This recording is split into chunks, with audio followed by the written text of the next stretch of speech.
وإذا سمعوا ما أنزل إلى الرسول ترى أعينهم تفيض من الدمع مما عرفوا من الحق يقولون ربنا آمنا فاكتبنا مع الشاهدين وما لنا لا نؤمن بالله وما جاءنا من الحق ونطمع أن يدخلنا ربنا مع القوم الصالحين فأثابهم الله بما قالوا جنات تجري من تحتها الأنهار خالدين فيها وذلك جزاء المحسنين والذين كفروا وكذبوا بآياتنا أولئك أصحاب الجحيم يا أيها الذين آمنوا لا تحرموا طيبات ما أحل الله لكم ولا تعتدوا إن الله لا يحب المعتدين وكلوا مما رزقكم الله حلالا طيبا واتقوا الله الذي أنتم به مؤمنون لا يؤاخذكم الله باللغو في أيمانكم ولكن يؤاخذكم بما عقدتم الأيمان فكفارته إطعام 10 مساكين من أوسط ما تطعمون أهليكم أو كسوتهم أو تحرير رقبة فمن لم يجد فصيام 3 أيام ذلك كفارة أيمانكم إذا حلفتم واحفظوا أيمانكم كذلك يبين الله لكم آياته لعلكم تشكرون يا أيها الذين آمنوا إنما الخمر والميسر والأنصاب والأزلام رجس من عمل الشيطان فاجتنبوه لعلكم تفلحون إنما يريد الشيطان أن يوقع بينكم العداوة والبغضاء في الخمر والميسر ويصدكم عن ذكر الله وعن الصلاة فهل أنتم منتهون وأطيعوا الله وأطيعوا الرسول واحذروا فإن توليتم فاعلموا أنما على رسولنا البلاغ المبين ليس على الذين آمنوا وعملوا الصالحات جناح فيما طعموا إذا ما اتقوا وآمنوا وعملوا الصالحات ثم اتقوا وأحسنوا والله يحب المحسنين يا أيها الذين آمنوا ليبلونكم الله بشيء من الصيد تناله أيديكم ورماحكم ليعلم الله من يخافه بالغيب فمن اعتدى بعد ذلك فله عذاب أليم يا أيها الذين آمنوا لا تقتلوا الصيد وأنتم حرم ومن قتله منكم متعمدا فجزاء مثل ما قتل من النعم يحكم به ذوى عدل منكم هديا بالغ الكعبة أو كفارة طعام مساكين أو عدل ذلك صياما ليذوق وبال أمره عفى الله عما سلف ومن عاد فينتقم الله منه والله عزيز ذو انتقام أحل لكم صيد البحر وطعامه متاعا لكم وللسيارة وحرم عليكم صيد البر ما دمتم حرما واتقوا الله الذي إليه تحشرون جعل الله الكعبة البيت الحرام قياما للناس والشهر الحرام والهدي والقلائد ذلك لتعلموا أن الله يعلم ما في السماوات وما في الأرض وأن الله بكل شيء عليم اعلموا أن الله شديد العقاب وأن الله غفور رحيم ما على الرسول إلا البلاغ والله يعلم ما تبدون وما تكتمون قل لا يستوي الخبيث والطيب ولو أعجبك كثرة الخبيث فاتقوا الله يا أولي الألباب لعلكم تفلحون يا أيها الذين آمنوا لا تسألوا عن أشياء إن تبد لكم تسؤكم وإن تسألوا عنها حين ينزل القرآن تبد لكم عفى الله عنها والله غفور حليم قد سألها قوم من قبلكم ثم أصبحوا بها كافرين ما جعل الله من بحيرة ولا سائبة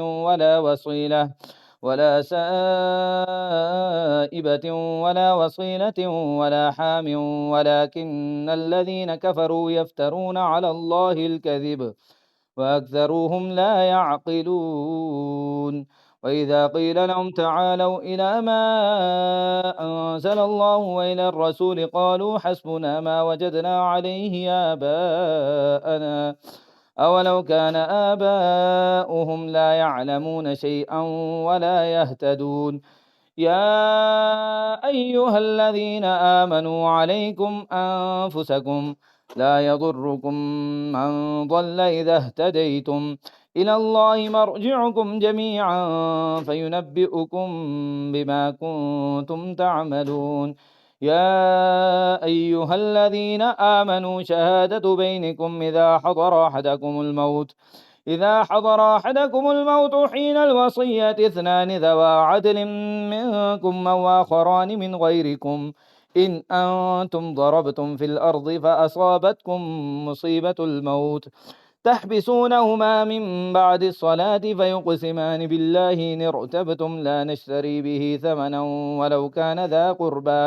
ولو كان ذا قربى ولا نكتم شهادة الله إنا إذا لمن الآثمين فإن عثر على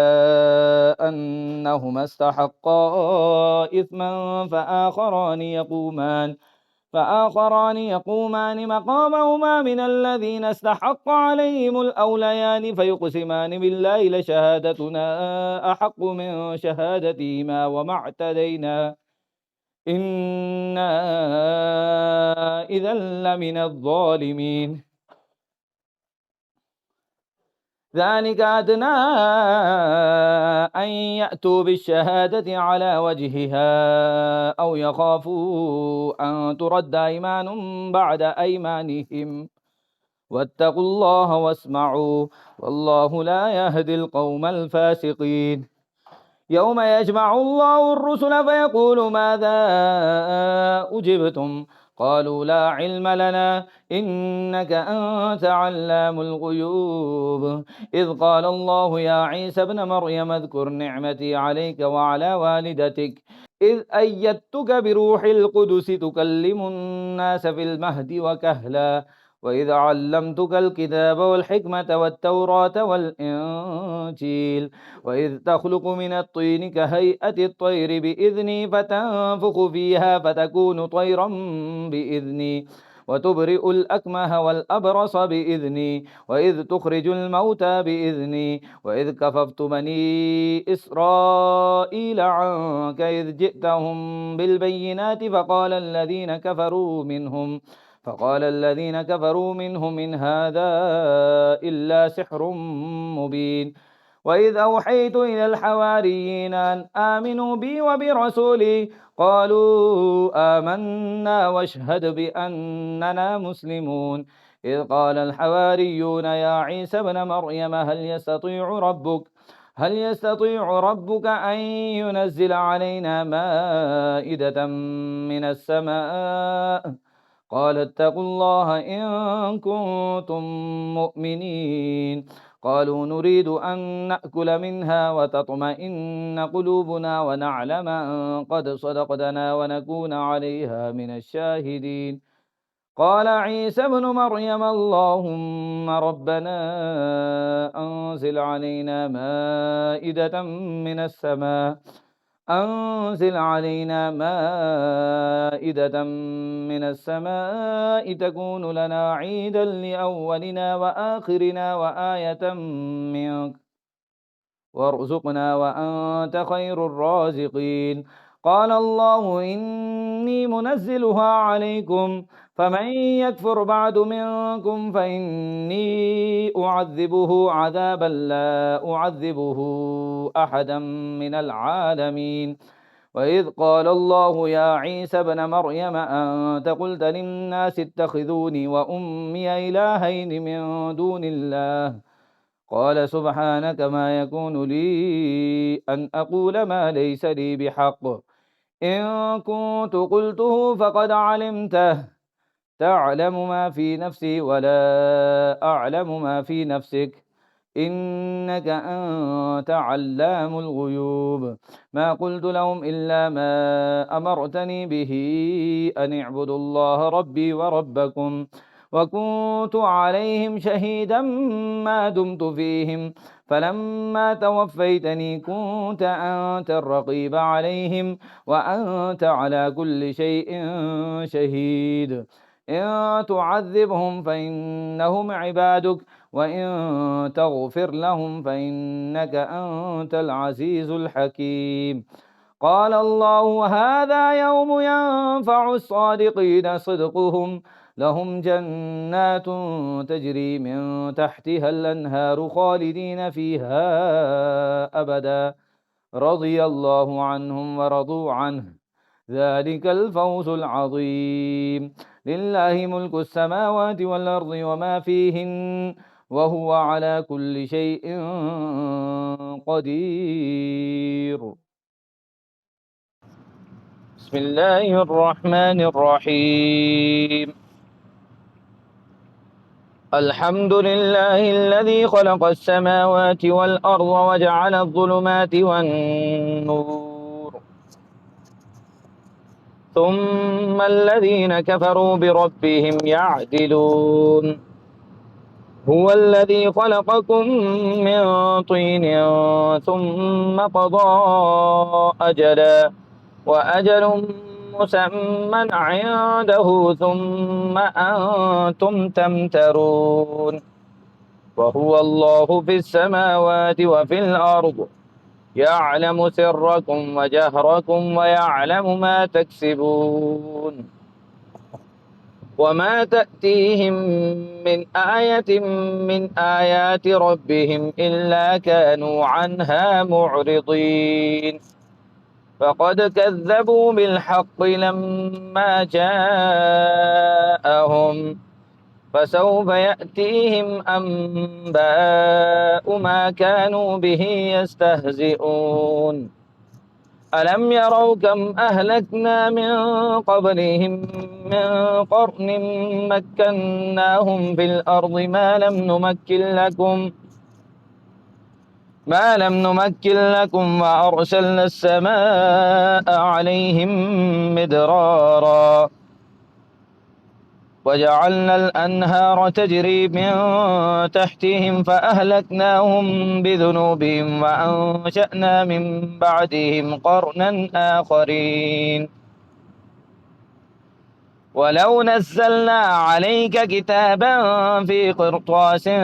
فلمسوه بأيديهم لقال الذين كفروا إن هذا إلا سحر مبين. وقالوا لولا أنزل عليه ملك ولو أنزلنا ملكا لقضي الأمر ثم لا ينظرون. ولو جعلناه ملكا لجعلناه رجلا وللبسنا عليهم ما يلبسون. ولقد استهزئ برسل من قبلك فحاق بالذين سخروا منهم ما كانوا به يستهزئون. قل سيروا في الأرض ثم انظروا كيف كان عاقبة المكذبين. قل لمن ما في السماوات والأرض قل لله كتب على نفسه الرحمة ليجمعنكم إلى يوم القيامة لا ريب فيه الذين خسروا أنفسهم فهم لا يؤمنون وله ما سكن في الليل والنهار وهو السميع العليم قل أغير الله أتخذ وليا فاطر السماوات والأرض وهو يطعم ولا يطعم قل إني أمرت أن أكون أول من أسلم ولا تكونن من المشركين قل إني أخاف إن عصيت ربي عذاب يوم عظيم من يصرف عنه يومئذ فقد رحمه وذلك الفوز المبين وإن يمسسك الله بضر فلا كاشف له إلا هو وإن يمسسك بخير فهو على كل شيء قدير وهو القاهر فوق عباده وهو الحكيم الخبير قل أي شيء أكبر شهادة قل الله شهيد بيني وبينكم وأوحي إلي هذا القرآن لأنذركم به ومن بلغ أئنكم لتشهدون أن مع الله آلهة أخرى قل لا أشهد قل إنما هو إله واحد وإنني بريء مما تشركون الذين آتيناهم الكتاب يعرفونه كما يعرفون أبناءهم الذين خسروا أنفسهم فهم لا يؤمنون ومن أظلم ممن افترى على الله كذبا أو كذب بآياته إنه لا يفلح الظالمون ويوم نحشرهم جميعا ثم نقول للذين أشركوا أين شركاؤكم الذين كنتم تزعمون ثم لم تكن فتنتهم إلا أن قالوا والله ربنا ما كنا مشركين انظر كيف كذبوا على أنفسهم وضل عنهم ما كانوا يفترون ومنهم من يستمع إليك وجعلنا على قلوبهم أكنة أن يفقهوه وفي آذانهم وقرا وإن يروا كل آية لا يؤمنوا بها حتى إذا جاءوك يجادلونك يقول الذين كفروا إن هذا إلا أساطير الأولين وهم ينهون عنه وينأون عنه وإن يهلكون إلا أنفسهم وما يشعرون ولو ترى إذ وقفوا على النار فقالوا يا ليتنا نرد ولا نكذب بآيات ربنا ونكون من المؤمنين بل بدا لهم ما كانوا يخفون من قبل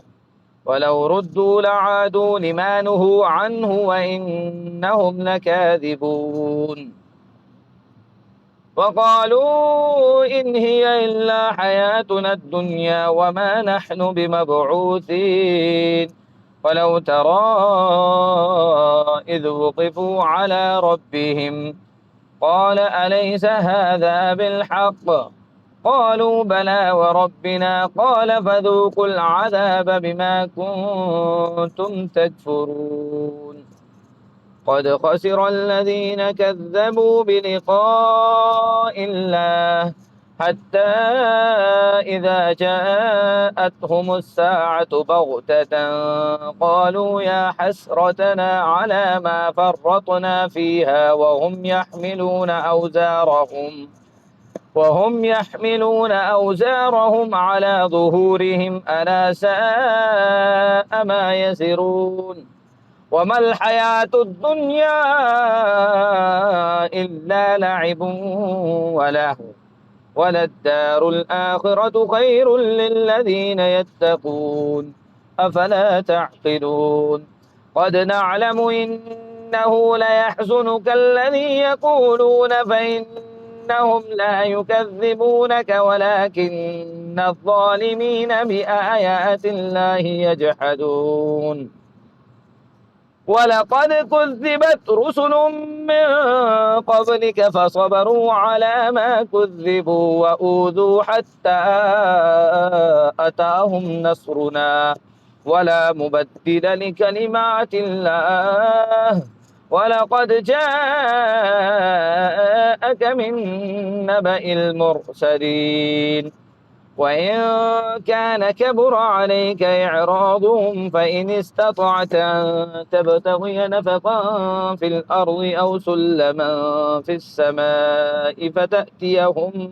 بآية ولو شاء الله لجمعهم على الهدى فلا تكونن من الجاهلين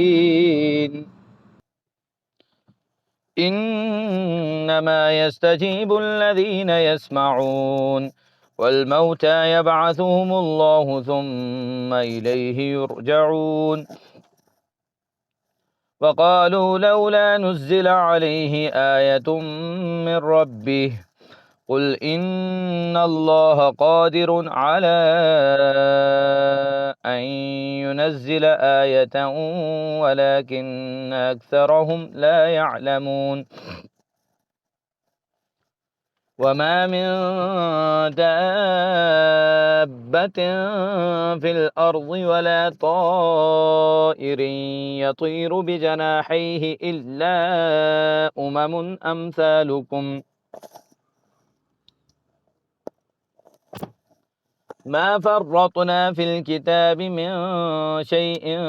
ثم إلى ربهم يحشرون والذين كذبوا بآياتنا صم وبكم في الظلمات من يشاء الله يضلله ومن يشاء يجعله على صراط مستقيم قل أرأيتكم إن أتاكم عذاب الله أو أتتكم الساعة أغير الله تدعون إن كنتم صادقين بل إياه تدعون فيكشف ما تدعون إليه إن شاء وتنسون ما تشركون